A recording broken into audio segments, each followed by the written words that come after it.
Someone is being so slothy this morning.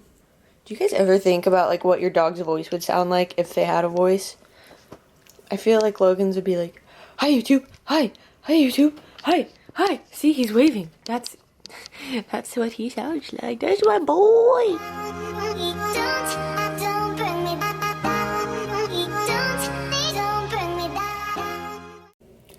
Hey you guys, so it is Vlogmas day 15. It's going to be a relatively quick one today because I do have my last final here soon, so I kind of wanted to get things done and out of the way early in the day. Today I wanted to talk to you guys about something that I am frequently asked about, like I talk about a lot, because I'm like, y'all are asking these same questions, I might as well answer them. So today I want to talk to you guys about mobility and myofascial release and some of the techniques that I use in terms of upper body mobility. I did have an upper body day this morning, and I've been feeling a lot of upper body tightness, particularly in my scaps lately, in my front rack position, when I have to do Olympic lifts, all that stuff. I figured this would be the perfect time to talk to you guys about some of my upper body mobility exercises. So I'm going to move into the voiceover now. I will go ahead and talk you guys through some of my techniques that I do before, that I have been doing before my lifts, especially my upper body lifts, just because, like I said before, my scapula have been really tight lately and it's preventing me from having a full range of motion in my front rack and in my Olympic lifts. So here we go. Alright, so we're starting off here with this weird rolling contraption. This is for rolling out your legs. I just hopped on this a little bit this morning because I do have to snatch today. So I wanted to make sure that my legs weren't super duper tight. I did have a pretty heavy squat day yesterday with some chains, so I did have some tightness in my legs, and I use my legs every single day for every single workout, so I just do a little bit on my legs every single day. Then we're rolling, and this thing actually hurts really bad, and you wouldn't expect it to, but it's awful. I'm not 100% sure what these are called, but I will check and put that in the description box below and let you guys know what exactly it's called and where you can find them. Next, we're gonna move into foam rolling. This is a really common form of myofascial release. So the first thing I do when I'm foam rolling is I try to get my back to crack. So that's not really myofascial release of any sort. I'm just trying to get my back to crack. Normally I can get my upper back and my mid back to crack if I just kind of go back and forth on the roller, almost in a crunch in different places on my back. And then I cross my arms over when I'm trying to hit that lat area, just because I feel like this spreads out my lats a little bit better. When I'm rolling out my back, I am really trying to hit my levators, my rotator cuff, my scaps, all of that stuff, because that's where I experience the most tightness. So to get my lat area a little bit better, I do stick that arm up, because again, it's kind of like crossing my arms over my chest. It helps stretch that area out a little bit better. And then moving over to the other side, because we want to make sure everything is even, of course. And then going just back to the lats. And then I do move to my obliques. These get a little bit tight, but I didn't show you guys both sides just because that would be boring. And then, so yeah, upper body rolling out specifically rolling out the levators, the lats, and trying to get in my scapula. Then here, Eric will explain this a little bit better later on in the video because I did have him explain some things. I'm just doing timed hangs, going between scapular retraction and then just complete dead hang relaxation. And then before getting into my snatching, I just take a PVC pipe, do some up and overs, get that area warmed up. Whenever I'm doing any movement, whether it's a squat, a snatch, or a clean and jerk, you guys always ask me how I warm up. I try to warm up with movements that are similar to the movement that I'm about to be doing, because obviously, I mean, I don't know if this is obvious, but I feel like it's best to warm up the muscles that you're about to be using in a similar fashion to how they're going to be used. And then some upright rows, and then just, I don't know what I would call these, twists. I'm just gonna call them bent over twists.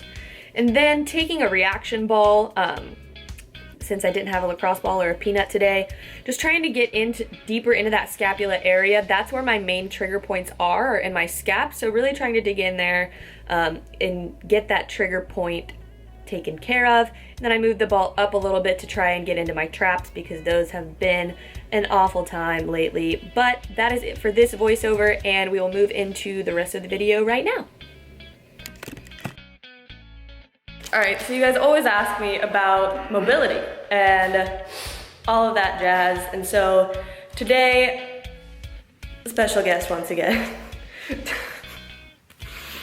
Senior master's degree babe person coach Eric, is gonna take us through some of the upper body mobility stuff that we do here, that I do, that he does. So whenever you're ready, sir. It's good, just a good start. So I do a lot of different upper body stuff. It kind of depends on how I feel. I do a lot of rolling and trigger pointing. In terms of like 3 main mobility exercises, I'm gonna take you through the 3 main ones that we use here, and the 3 ones that are kind of more staples in what we do. So the first one, I recommend just about anyone, is just hang for time. Learn to hang, learn to let your body kind of sink. I like using more of a false grip when I put my thumb over the top, so I'm not having to focus on my grip fatiguing when I do this. Can you do that one more time? As opposed to what? As opposed to actually gripping the bar. All right. And what I like to do is I'll start out, kind of retract with my scaps, kind of let them sink, just pull myself back up with my scaps. I'm really trying to keep my body and my spine pretty neutral when I do this. I don't want to do too much movement of the spine, but you want to try and let movement happen more through your shoulders and your scapula. And you can also kind of go forward, back with that as well. Just learning to kind of hang and let gravity take over and let that sink your body down and kind of open up shoulders a little bit. All right, so put your elbow inside here, get it on the bottom of your tricep. What's this called? Around. This is a band overhead shoulder flexion. Okay, so we're going to flexion with the shoulder. So you want it up around the lower portion of the tricep. You really want to try to stay tall with your shoulders. You can lean forward a little bit, but don't get to where you're curling over, so keep neutrality in the spine. And try to let that band just pull your shoulder and your arm back. You kind of slowly inch out a little bit with this. Okay, you should really feel this opening up, lat and subscap right here. Kind of open you up into a better front rack position. So who would this be good for? Like powerlifters, weightlifters, anyone? Anyone that gets tightness back in the posterior capsule, in the lat, anything like that. This is going to help open you up to where you can get into extension better. This is going to help with your pressing ability a lot better. And another thing to add to that, a lot of people, when they do a lot of overhead stuff, get really tight in their traps and what's called your levator scapulae right here. That helps elevate the scapula. And so one good thing to do in this stretch is when you're here, keep your arm straight up and then tilt your ear to the opposite shoulder, and you should feel it pulling that levator right away from the neck and the trap a little bit, that first rib. And so that's another big staple that we use here. Okay, so the last one that we use a lot is a band shoulder distraction. And so with this, you want to stick your hand in, palm down, loosely kind of wrap your fingers around it, so again, you're not focusing on your grip. And then from here, just walk away. You want to attach this above your head. Walk away, let that band just kind of pull your shoulder back. You want to loosely try to rotate. Don't rotate to the point of pain if you have any pain with this, but rotate to the point you feel stretched, kind of let it relax for a minute. Okay. You want to spend a good 45 seconds in each kind of position here, rotating. You can go overhead forward, the exact same thing. You can cross across your body, exact same thing, rotating. You can even, if it's a little bit lower, bend over and do it, rotating. If you get really tight in your chest, you do a lot of bench press, pec work, you can open up and really distract this way a lot. I do this one a lot to help with my snatch, help me get in a better snatch position.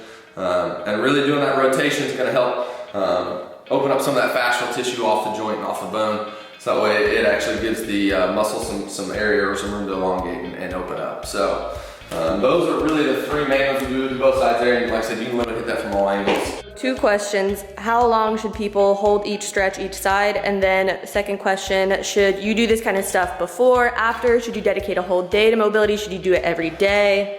What's the situation? Individualized. I do a lot of it before I train. Most people don't recommend do that, but I have some time typically to do it. It also depends on how I feel. When I feel shitty and I've got a snatch or getting an overhead squat, you know, my back's tight, my traps are tight, something like that, I need to make sure I'm prepared for that position. So I will spend a good 20, 30 minutes making sure I'm ready if I need to. If you don't have that time, you know, you really want to try to spend a good 1 to 2 minutes in each stretch. You know, it's really going to take a good 30, 45 seconds to get those muscle or those receptors in the muscle to be able to relax, so you can actually accomplish something out of some adaptation out of the stretch. But in regards to you know, everyday type of thing, I would say unless you have an issue, really maintenance 2 to 3 times a week is going to be pretty beneficial. Afterwards, especially if you're doing it after you get done doing some overhead stuff or some upper body stuff, you'll find maintenance is less necessary. You know, that's going to help you stay on top of it more. I personally tend to do things then go right into coaching where I don't stretch a lot after. So because I don't do that, I have to spend more time in the beginning to make up for that oftentimes. So a lot of that's going to be individualized based upon, you know, your situation. Alright you guys, so that has been our little upper body myofascial release mobility, top 3 mobility exercises for upper body training video. You guys always ask me about my delts and how I grow my delts and how I grow my shoulders and yada yada yada. And as much as I can tell you exercises to do, another huge part of growing any muscle, not just your delts, not just your glutes, not just anything, but any muscle, is taking care of them. So if you just let, you know, your training accumulate and you don't do anything like foam rolling or band work or stretching of any kind, you're gonna run into injury, or you're gonna run into a lack of mobility that hinders your ability to lift heavier or to progress in your lift or to progress in your physique. Or in the sense of physique competitors, this will really mainly apply for the divisions such as women's physique, figure to a degree, men's bodybuilding.